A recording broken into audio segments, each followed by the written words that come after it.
हम कह रहे हैं लात मारेंगे हम ऐसी पेटी की चाबी में। दलित को वहां जाना नहीं चाहिए, हमारा कोई मंदिर से लेना देना नहीं है किसी भी हालत में। दलित को वहां नहीं जाना चाहिए। तो मंदिर बनाने के पक्ष में है कि नहीं, क्यों मंदिर में बनाने के पक्ष में? मैं तो कह रहा हूं इस देश में जितने मंदिर है सबको तोड़ दिया जाए। मैं तो कह रहा हूं इस बात को।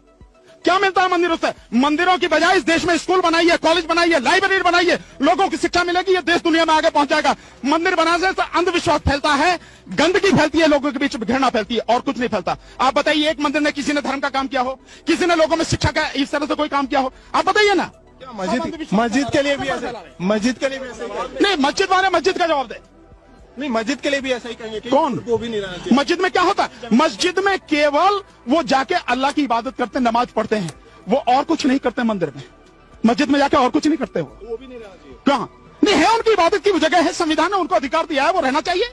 क्यों, कौन मना कर रहा? मंदिर भी तो और रखो। तो आप मेरे से क्यों कह सकते हैं कि आप दलित को मंदिर में जाना चाहिए? मैं तो कह रहा हूं दलित को मंदिर में जाने की जरूरत नहीं है। इस देश के किसी भी गरीब समझदार व्यक्ति को मंदिर में जाने की जरूरत नहीं है। उसको जाना चाहिए, स्कूलों में जाना चाहिए, कॉलेजों में जाना चाहिए, लाइब्रेरी में जाना चाहिए, पढ़ना चाहिए। ज्ञान मिलेगा तो उजाला फैलेगा, अगर ज्ञान नहीं मिलेगा इस देश में कुछ नहीं होगा।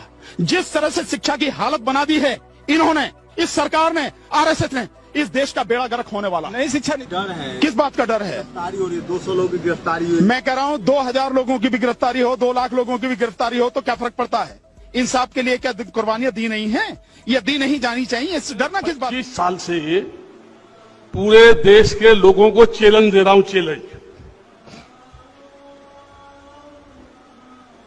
मेरा कहना यह है, राम इस देश में कभी पैदा हुआ ही नहीं।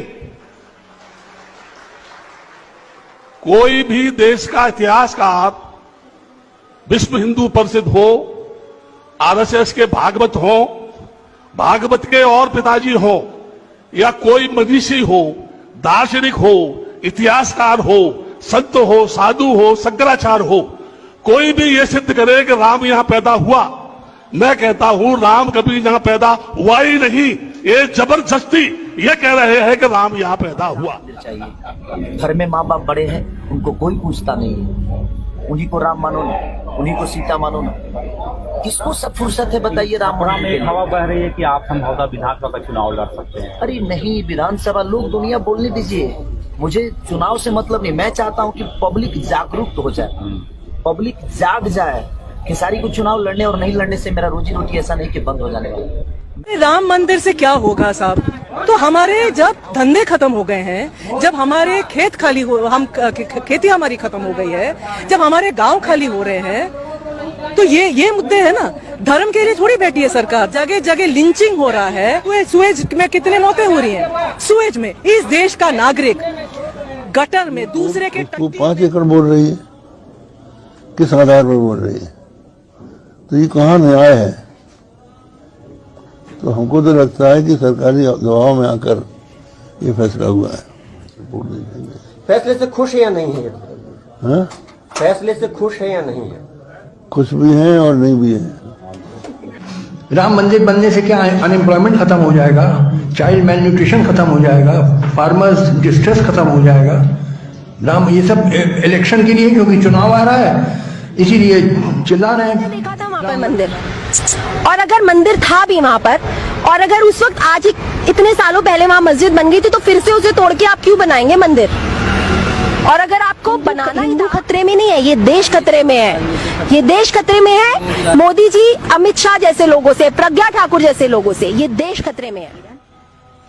आज जो सुप्रीम कोर्ट के जज ने जो बाबरी मस्जिद पर फैसला सुनाया है, वो बहुत ही निंदनीय और भ्रष्ट है। जो राम का न कोई प्रमाण है, न कोई साक्ष्य है, न कोई इतिहास है, उस राम पर सुप्रीम कोर्ट के जज ने फैसला सुनाया है। जानते हैं ये सब दबाव में किया है सुप्रीम कोर्ट के जज ने। भाइयों से कहना चाहूंगी कि ये मंदिर के चक्कर में आप लोगों को पड़ने की कोई जरूरत नहीं, क्योंकि ये मंदिर आपको बंधुआ मजदूर बनाएगी और आने वाली पीढ़ी को गुलाम बनाएगी। और मुस्लिम भाइयों, आप लोग कान खोल करके सुन लीजिए, आज बाबरी मस्जिद की बारी है और अगला आगरा के ताजमहल की बारी होगी। ये लिख करके रख लीजिए आप लोग, क्योंकि यहाँ पे एक ही जाति विशेष का कब्जा है हिंदुस्तान। ये 2 लोग कौन हैं जिन्होंने 92 में ढांचा तोड़ा था, बाबरी मस्जिद तोड़ी थी और 1949 की रात चोरी छुपे वहां पर मूर्ति रखकर आए थे। तो अदालत ने कहा कि ये दो काम इलीगल हैं। तो इससे जुड़े जो भी लोग हैं उनको इस फैसले से बाहर किया है और कहा है कि ये अपराधी की कतार में हैं। जो देखो जहां मंदिर खड़ा कर देता है। कभी सोचा आपने किसको बुला रहे हो आप? हैं? कभी विचार किया? कभी दिमाग लगाया कि मैंने मंदिर बना दिया? ध्यान रखना कि जोश तो आ गया। भगवान है ही नहीं। चैलेंज देता हूं, मेरा चैलेंज है भारत के सभी साधु सन्यासियों को, कोई ऐसा है जो ईश्वर का साक्षात दर्शन कराए? क्या कोई ऐसा आदमी है जो भगवान से सीधा दर्शन करा दे? आप ये कहें कि इस देश के अंदर भव्य राम मंदिर बनना चाहिए, अरे बनाओ, कौन मना कर रहा है तुमसे जो है।